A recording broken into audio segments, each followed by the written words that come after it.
Assalamualaikum warahmatullahi wabarakatuh. Kami mahasiswa Universitas Prof. Dr. Hazairin SH Kota Bengkulu, Fakultas Ekonomi dan Bisnis, Prodi Ekonomi Pembangunan, kelompok 4 semester 1. Video ini dibuat untuk menyelesaikan salah satu tugas dalam mata kuliah pengantar manajemen dengan dosen pengampu Bapak Ariel Siswantoro, SEME.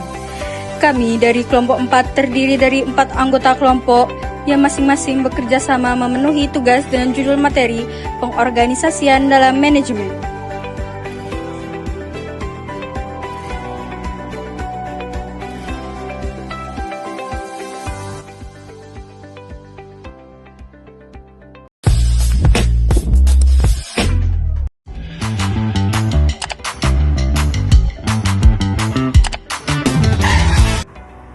Pengertian pengorganisasian.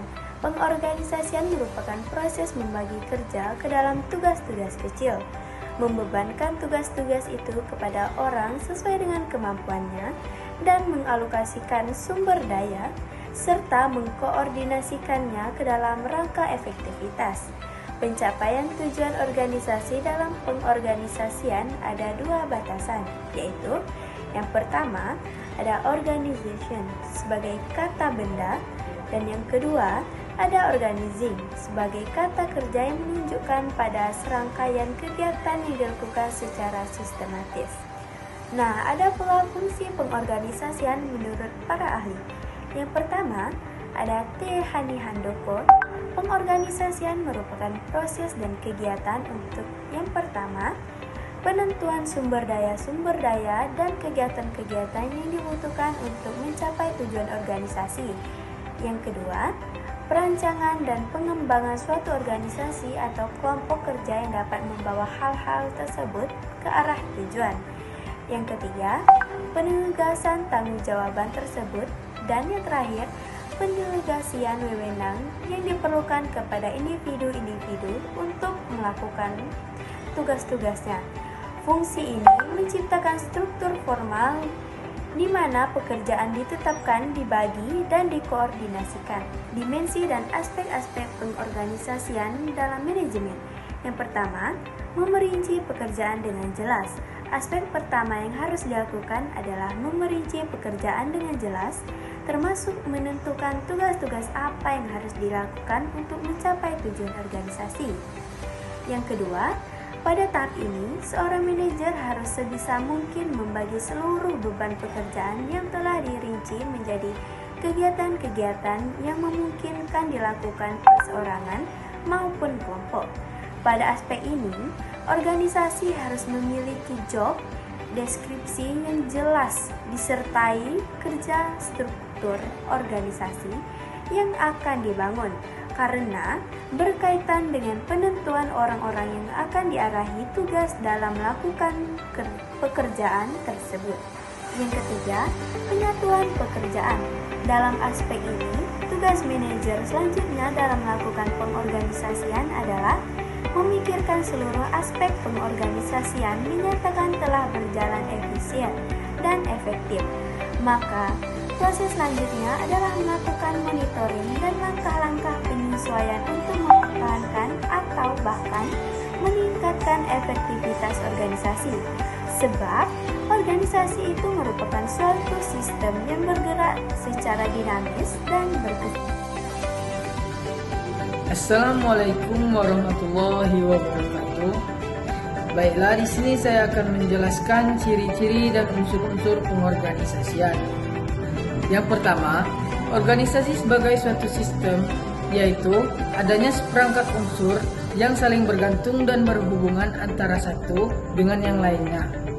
Yang kedua, organisasi merupakan struktur yang dimana harus memiliki kadar formalitas, pembagian tugas, serta tanggung jawab yang harus dijalankan oleh anggota kelompok.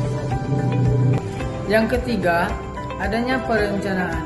Perencanaan juga harus dilakukan secara sadar, berdasarkan rasionalitas, serta pedoman-pedoman yang jelas. Yang keempat, adanya kerjasama. Kerjasama adalah saling tolong-menolong satu sama lain untuk menyelesaikan suatu masalah.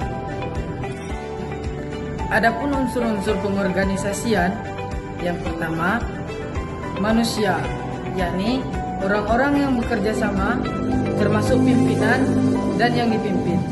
Yang kedua, sasaran. Apa itu sasaran? Sasaran yakni tujuan yang harus kita capai di dalam sebuah organisasi. Yang ketiga, tempat sasaran.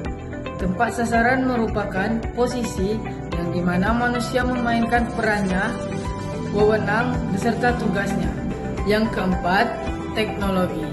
Teknologi merupakan hubungan antara manusia yang satu dengan yang lainnya, sehingga terciptanya sebuah organisasi.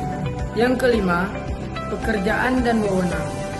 Pekerjaan dan wewenang harus sesuai dengan peran kedudukannya, karena akan disusun dalam pembagian tugas. Yang keenam, adanya lingkungan yang saling mempengaruhi dalam hal positif, contohnya kerjasama di bidang sosial. Asas-asas pengorganisasian. 1. Hadari Nawawi mengemukakan beberapa asas dalam organisasi. Di antaranya adalah 2. Organisasi harus profesional, yaitu dengan pembagian satuan kerja yang sesuai dengan kebutuhan. 3. Mengelompokkan satuan kerja harus menggambarkan pembagian kerja. 4. Organisasi harus mengatur pelimpahan wewenang dan tanggung jawab.